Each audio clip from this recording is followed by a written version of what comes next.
We're joined tonight by freshman Congresswoman Yassamin Ansari. Good to see you. Good to see you as well. Thank you for having me. You're just a couple of weeks into this.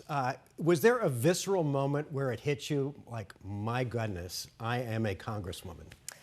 You know, yes, it feels very, very surreal. I would say the weekend that I was sworn into Congress, I had my parents and my friends and my family, and I'm the daughter of two immigrants. My parents came to the United States in the 70s. My mom was in the midst of the revolution in her home country of Iran, and they are so proud to be American. They've been able to find success here, go to college here, build a successful life, and I think the reality that their daughter was able to become a congresswoman in just one generation is the American dream, and it really is a privilege. It's got to be huge. You happen to be here on a very busy news day. Erica Stapleton was just reporting that halt on investigations by the DOJ likely includes the case against Phoenix PD.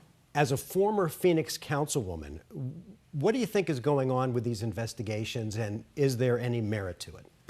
Look, I think that it's not surprising at all that the DOJ is no longer looking at the Phoenix Police Department. The good news when it comes to Phoenix is that the city was well underway with reforms of the department, even prior to the beginning of the investigation, and especially during and under the leadership of the new chief and the mayor and the city council. So while I am mostly alarmed at the assault in general by the administration of freezing executive orders around freezing of federal funding for very critical life-saving programs, for executive orders overturning civil rights provisions from the 60s, so many important programs pulling out of the Paris Climate Agreement, rolling back environmental protections. There is a lot happening right now, so my team and I have been fighting back and also making sure we're serving our constituents and keeping them informed. What do you think is going on in Washington with the new administration? Do you think that President Trump is trying to just put out as much as he can to see what will stick before Congress rebels against this, what appears to be almost a monarchy? Donald Trump has a tight grip on the Republican Party, on the Senate, on the House, and as you know, it's a Republican majority in all levels of government right now. And I think he's doing exactly what he said he was going to do. He told us he wants to be a dictator on day one. The action that he took yesterday to freeze federal funding. This is funding that was already authorized by Congress, funding that is for veterans, for our police and fire departments, for programs like Head Start so kids can go to school.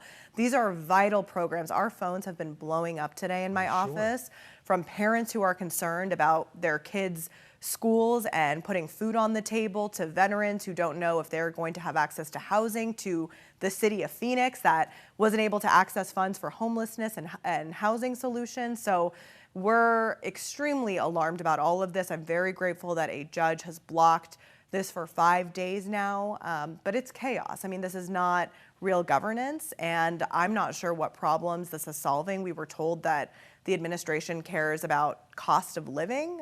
What actions have we seen around that issue? Closer to home, the situation with the Isaac School District is heartbreaking and infuriating. You know the school board president. It's in your district.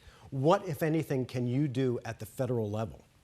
My team and I have been working with the Department of Education to expedite the funding from the $6 million that needed to come, and that is en route. As we understand, the challenge is making sure that the funding can be used for teachers and to keep the school open. I'm very alarmed at how we got to this place. $28 million is a big number. Absolutely. It should have never happened, and it's important to look at how we got to this point. But at this point in time, have been working with state partners, state legislators have been very involved. The AG has been very involved, the governor, to urge the treasurer to allow the use of these funds. Of course, a full investigation needs to happen to see how we got here. But I just want to make sure that kids can continue to go to school this week. Congresswoman Ansari, good to see you, and thank you for coming down. Thank you so much. Appreciate your time.